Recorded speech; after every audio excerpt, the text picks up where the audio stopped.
Oh, it's so hot in here. Just take off your jumper. Just take off your jumper. I don't want to take off my jumper. Blue and orange, it works. Apologies if my voice is a bit raw. It was the Euros final last night, so there was a lot of shouting. I made one of these videos about 7 months ago, and you guys seemed to really enjoy it. It did really well. And I was scrolling through my feed earlier, and I saw that a lot of the creators that I follow are starting to post updated versions of the What's in My Camera Bag video, updating it, whether that's new equipment or doing like a travel edition or something like that. And I kind of thought, you know what? I've got quite a lot of new stuff since that video I did 7 months ago. So I thought, why not? Let's do another one. So, what's in my camera bag in 2024? So these two bags are what I use. One is for, freelance work, and the other one is for traveling. A lot of the time, actually, I will use this for traveling, but if I'm only going for something light, then this is the bag I choose. Let's quickly go through this one. It's heavy. This bag is by a company called Brevity. They actually sent me this bag like 7 months ago, just to try out, and it's really good. So when I'm traveling, I take this. So I'll quickly just kind of go through some of the pockets this bag has. I've not filled it, so there's no camera gear in it yet because it's all in this bag. This is the front, this is the side. It's got a really nice side pocket, which, if I'm being honest, I don't really use it. But that's not to say you won't ever use it. I just don't. Basically, it's like a quick access situation, so you can like just get your camera out. And I can see it being really useful. I just haven't needed to use it. So yeah, but it's cool. You can see the brand name all nice and shiny, and they've got a pocket here which opens up. You can put things like your wallet in there, or I don't know. Main top. Oh, I've got stuff in here. Dividers. Wow. The bag comes with its own dividers, and they're very well padded, and they are really high quality. In the front panel, this flips and you've got more storage. Then you've got your main compartment where your camera gear would go. These two can link, so I'm going to try and get this on camera. So that's good. That's a good thing. So yeah, travel, light trips, this one. If I'm traveling like abroad and just freelance, this classic. This camera bag has such a ridiculous name. It's just a Manfrotto bag, but it's got like numbers and letters in the name. So I'm just going to put it here somewhere. So this bag I would actually recommend for freelance. I use this bag every day. This is my camera bag. This is my main camera bag. My favorite thing about this bag is that it's got back access. So you can't access the stuff inside from the front. You can from the top, but there is a divider in the middle. So your like main camera expensive stuff is all accessed from the back. So laptop compartment, and in here is my M3 MacBook Pro. It's the best editing computer I've ever used in my life, and it's so small, and it's just so like it's incredible. The best editing computer I've ever used in my entire life. No, I now can't live without this. It's just the way it is. Anyway, so this goes in here occasionally. I say occasionally because I don't take this to many places, but if I do, it goes in here. So let's just dive straight into the middle bit, the main bit of the camera bag. And I'm just going to go through some of the gear that's in here. Flap. So we might as well do the first main thing, which is the camera. It's not in here, it's being used. And if you watch this channel, you'll know that I use the Sony a6700. It came out last year. It's incredible camera. Really good for photos, amazing for video. The lens that is on the camera is the Sigma 16mm f1.4. It's amazing for things like this. It's nice and wide. It's got a really lovely shallow depth of field, 1.4. So, you know, it's great for low light as well. The only thing with this lens that I'm not a huge fan of is that it doesn't have any like steady shot or anything like that, like these lenses. Also, you'll see on the A6700, I'm using the small rig half cage. It's essential for me because I have a top handle and a monitor, and it's just really, really useful. I'd recommend getting a cage. I've made a video about that, so check that out. My main lens that I love to use is the Sony 18-105 f4. This lens is just, it's my favorite lens. I use it all the time. It's amazing. The only downside is that it's f4, but you know, it's fine. I have other lenses that have shallow depth of field, so you know, it's not too much of an issue. I have ever so slightly scratched the lens, which is really sad, but you can't actually notice it when you're filming, so it's fine. And next we've got the Sony 35mm f1.8. So it's a nice and tight lens and really nice, you know, 1.8 shallow depth of field. And this, I've dropped this on some tiles, and yeah, but we just put it on, put that back on, pretend it never happened. And then I keep my step-up rings on this lens just for ease, because I normally use filters. So if you don't know what step-up rings are, they will save you so much money, because you can put any size filter on any size lens. Actually, I've made a video about step-up rings. Check it out. Step-up rings live on this lens, and that just goes on there. What else? So in here is my batteries, camera batteries. They just sit in here. This can also be a power bank, which is pretty cool. This is the JYJZPB camera batteries for the A6700, not necessarily A6700, but they're off-brand. A lot of people say, you know, only buy Sony batteries. Fair enough, you do you. And they just go in this lovely little spot there.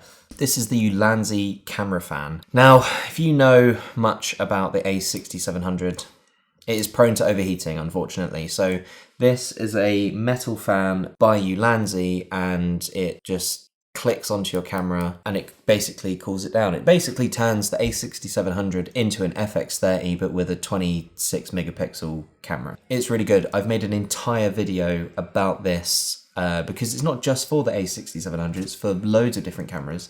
So if your camera is prone to overheating, watch that video, because I go into great detail about what this is, what it does, and how long it lasts, how well it actually works as well, like doing overheating tests and stuff. So yeah, it's essential really if you've got a camera that gets hot. And that just goes in there. Power bank, you need a power bank. I use this all the time. This is fat. This is a fat power bank. I don't know where I got this from, but and it's actually quite old.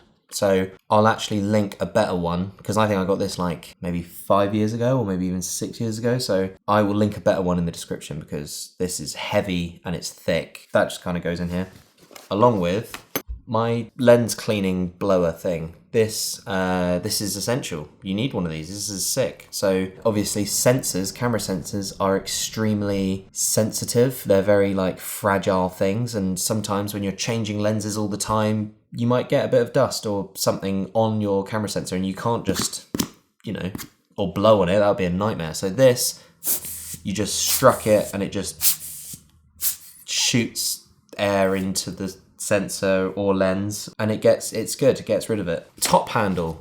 This sits on top of my camera. On top of this, I will mount my camera monitor, and this is by Small Rig, and it just goes on top of the Small Rig cage that I've got. I'd recommend getting a top handle.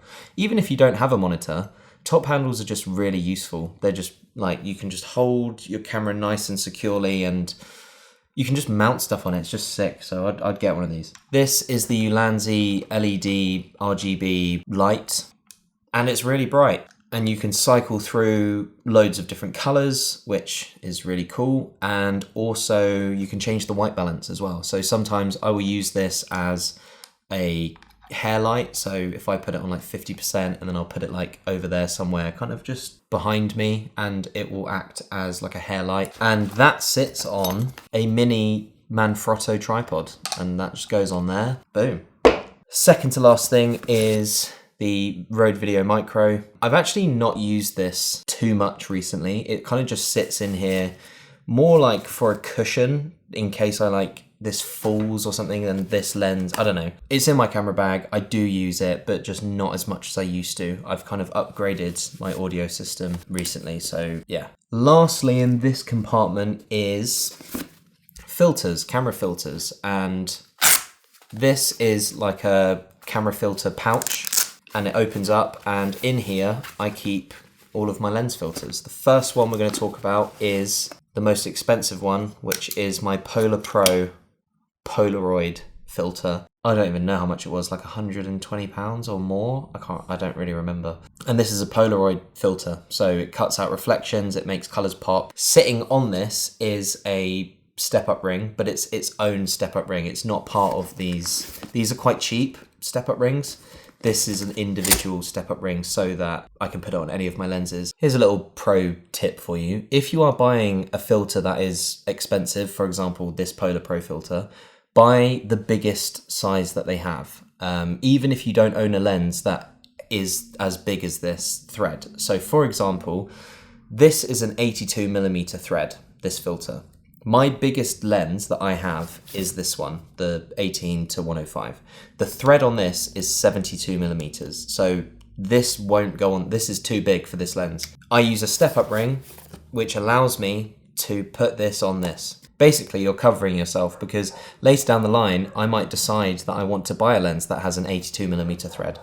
I'm then not gonna be like, you know, this filter that I spent loads of money on doesn't fit on it. Well, it will, because you bought the bigger size. So this thing is quite thick in this pouch because it's got the step-up ring, the filter, and then the lens cap. So, you know, it's just a bit thick, but it's fine. Another filter that I use is a ND filter. This is essential really if you're wanting to do any kind of video. And this normally, if I'm being honest, normally this is on a lens with the lens cap on it. But today, let's put it in there. And the last filter in this pouch is my mist filters. I have two mist filters. One is a 1/8, which is kind of like a weaker effect, and then a 1/4, which is what I'm using right now. And that is a much stronger effect. It basically makes your lights bloom. So for example, can you see it's got this like bloom effect on it? That's because of my mist filter. So yeah, they just make lighting look a lot nicer, a lot softer. The filter pouch just lives up here, and then the camera sits in this space here. So let's move on to the top section, and in here, this is a bit of a mess, but it's fine. So in here is the camera monitor, that sits in this pouch, I'm using it now. Oh, there's a pickle. This Viltrox monitor is amazing. It's got false color, which is great for nailing your exposure. And it also has the ability to upload your own LUTs onto it. I was thinking about making a video solely on this. Let me know if you're interested. I'll probably do it anyway. Magic arms are incredible tools. They're amazing. And this will sometimes either go in here or in this little side situation down here, and it will just kind of live in here, do it up, and that's mainly where I keep my magic arms. These are just batteries for the monitor, and they just go in there as well. And then I just have a lot of cables, loads of different cables, and they all just go in this pocket here.